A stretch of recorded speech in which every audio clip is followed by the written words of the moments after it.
అడుగు పెడితే మీరందరూ వచ్చి సాదరంగా ఆహ్వానించిన మీ అందరికీ ముఖ్యమంత్రి రేవంత్ రెడ్డి గారి గౌరవ ముఖ్యమంత్రి గారికి మన గౌరవ మంత్రివర్యులు వెంకరెడ్డి గారికి మరి అట్లే రాజగోపాల్ రెడ్డి గారికి బీర్ల ఐలయ్య గారికి వేముల వీరేశం గారికి మరి అట్లనే ఈనాటి పార్లమెంట్ అభ్యర్థి చామల కిరణ్ కుమార్ రెడ్డి గారికి మల్రెడ్డి రంగారెడ్డి గారికి నల్లగొండ గద్దర్ గారు కూడా ఇక్కడ ఉన్నారు.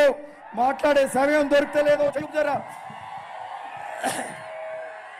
ఏదైతే పాటలతోటి ఉత్తేజం ఇచ్చిండో గద్దర్, మరి మందుల శామ్యుల్ గారు, మరి ఇక్కడ వచ్చేసిన ప్రతి ఒక్కరికి అట్లే సిపిఐ నాయకులు రాష్ట్ర నాయకులు పల్లా వెంకటరెడ్డి గారికి, మరి మా జిల్లా అధ్యక్షులు సంజయ్ రెడ్డి గారికి కానీ ప్రతాప్ అందరికీ పేరు పేరున నా యొక్క నమస్కారాలు మిత్రులారా. ఈరోజు చాలా సంతోషం. ఈరోజు తెలంగాణ ప్రజలందరూ కూడా సంతోషంగా ఉన్నారు. ప్రజా పాలన నడుస్తుంది. నాడు ముఖ్యమంత్రి రేవంత్ రెడ్డి గారు, నాడు పిసిసి అధ్యక్షులుగా ఏ మీటింగ్ వచ్చినా మీరందరూ ఏమన్నది?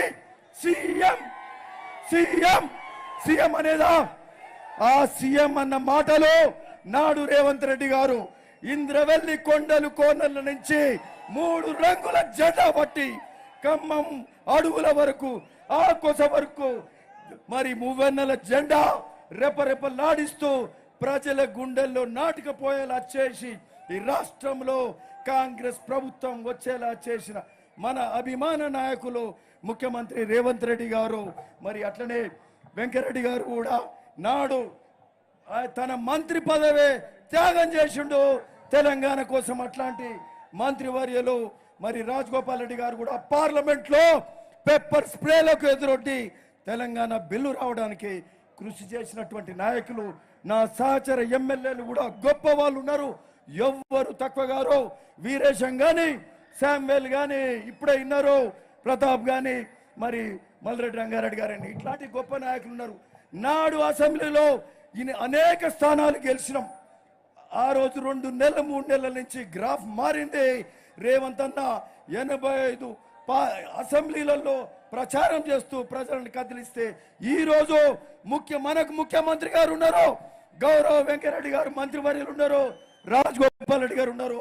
ఇట్లాంటి మరి ఇంతమంది ఎమ్మెల్యేలు ఉంటే భువనగిరి ఈ గెలుపు చామల కిరణ్ కుమార్ రెడ్డి గారి గెలుపు ఆపే దమ్ము ఎవరికైనా ఉండదా అని చెప్పి ఈరోజు అడుగుతున్నా. చామల కిరణ్ కుమార్ రెడ్డి గారు యూత్ కాంగ్రెస్ నుంచి వచ్చిన వ్యక్తి. కాంగ్రెస్ కష్టపడ్డ వాళ్ళని మర్చిపోదు. మరి బలమూరు వెంకట్కు ఎమ్మెల్సీ పదవి ఇచ్చిండ్రు, అవునా కాదా? అట్లనే అనిల్ యాదవ్ కు రాజ్యసభ ఎంపీ ఇచ్చిండ్రు, అవునా? 1 నెల కింద.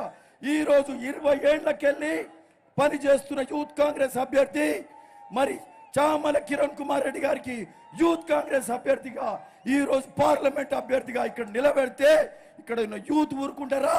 యూత్ అంతా కష్టపడతారు, మహిళలు కష్టపడతారు, అన్ని వర్గాల వల్ల కష్టపడతాము. నాటి ఉత్సాహానికంటే ఎక్కువ ఉత్సాహంతో అత్యధిక మెజార్టీతో గెలిపించాలని కూడా కోరుతున్నా మిత్రులారా. ఒక్క విషయం ఎక్కువ సమయం తీసుకోను. మనం చెప్పిన 6 గ్యారంటీలు 5 గ్యారంటీలు అమలైనాయి. అన్ని గ్యారంటీలు కూడా అమలవుతున్నాయి. 10 ఏళ్లలో వాళ్ళు రుణమాఫీ చేయలే. అంతకుముందున్న ప్రభుత్వం ఒక్క ఇల్లు కట్టియలే. ఈ రోజు ఇందిరమ్మ ఇండ్లు కూడా 4 లక్షల ఇండ్లు 20,000 కోట్లతోటి కట్టిస్తని ముఖ్యమంత్రి గారు చెప్తున్నారు. ఆగస్టు 15 ఆగస్టు నాడు అవి మొదలవబోతున్నాయి. వింటున్నారా? అట్లనే రైతు రుణమాఫీ కూడా ఇందిరమ్మ ఇండ్లేమో ఆల్రెడీ మొదలుపెట్టారు ఖమ్మంలో. రైతు రుణమాఫీ ఏమో 15 ఆగస్టు నాడు, వచ్చే 15 ఆగస్టు 2 లక్షలు రుణమాఫీ చేయబోతున్నారు. ఉచిత బస్సు నడుస్తుంది. ఆరోగ్యశ్రీ 5 లక్షల నుంచి 10 లక్షలు అయింది. 200 యూనిట్ కరెంటు బిల్లు ఉచితంగా, గ్యాస్ సిలిండర్ 500కి ఇచ్చే కార్యక్రమం ఇన్ని జరుగుతున్నాయి. అప్పుల రాష్ట్రంగా మిగిలిస్తే కూడా అన్ని కార్యక్రమాలు సాహసోపేతంగా చేస్తున్న ముఖ్యమంత్రి వర్యులు, మరి వారికి మనం అండగా ఉందాం. ఈ రోజు గెలిచిన ఎమ్మెల్యేలకు పార్లమెంట్ అభ్యర్థులు అండగా ఉంటే మనకు పనులు అవుతాయి. ఈ రోజు మిత్రులారా మీకు చెప్తా ఉన్నా, భువనగిరికి సంబంధించి 3 కోరికలు నేను కోరుతున్నా. 4 కోరికలు. 1, మురికి నీళ్లతోటి వ్యవసాయం చేసుకుంటున్న ఈ ప్రాంత ప్రజలకు బునియాది కాని కాలువ, పిలాయిపల్లి కాలువ, ధర్మారెడ్డి కాలువ, 5 నియోజకవర్గాలకు సంబంధించి భువనగిరి నియోజకవర్గం, మునుగోడు నియోజకవర్గం, అట్లనే నకరకెళ్ళు, తుంగతుర్తి, మరి అట్లే ఆలేరు కూడా 70,000 ఎకరాలు వాడతాయి. ఈ 70,000 ఎకరానికి పారడానికి 10,000 కోట్లు కావాలి. కానీ మాకు 600 కోట్లు ఇవ్వండి. 600 కోట్లు ఇస్తే మా రైతులు సంతోషంగా ఉంటారని కూడా ఈ సందర్భంగా ముఖ్యమంత్రి వారిని కోరుతున్నాం. అనేక సార్లు చెప్పినాం, అడిగినాం. మరి మాకు నమ్మకం ఉంది 2 ఏళ్లలో మన అందరికీ రైతులకు నీళ్లు రావాలి 5 నియోజకవర్గాలలో. ఇంకొక అంశం మూసీ ప్రక్షాళన. మనం దశాబ్దాలుగా మాట్లాడుతున్నాం, దశాబ్దాలుగా. ఈరోజు ముఖ్యమంత్రి గారు వారు చెప్పినారు 60,000 కోట్లతోటి మూసీ ప్రక్షాళన, మూసీ రివర్ డెవలప్మెంట్ చేస్తామని. మనం ఎంత అడిగినాం సార్? 4-5 వేల కోట్లు కావాలంటే 60,000 కోట్లు పెట్టి మూసీ ప్రక్షాళన చేసే కార్యక్రమం చేస్తున్నారు. సాగునీరు కాలువలు, మూసీ ప్రక్షాళన. ఇంకొకటి అడుగుతాం, RRR అలైన్మెంట్ కూడా మార్స్తే మా వాళ్ళు సంతోషంగా ఉంటారు.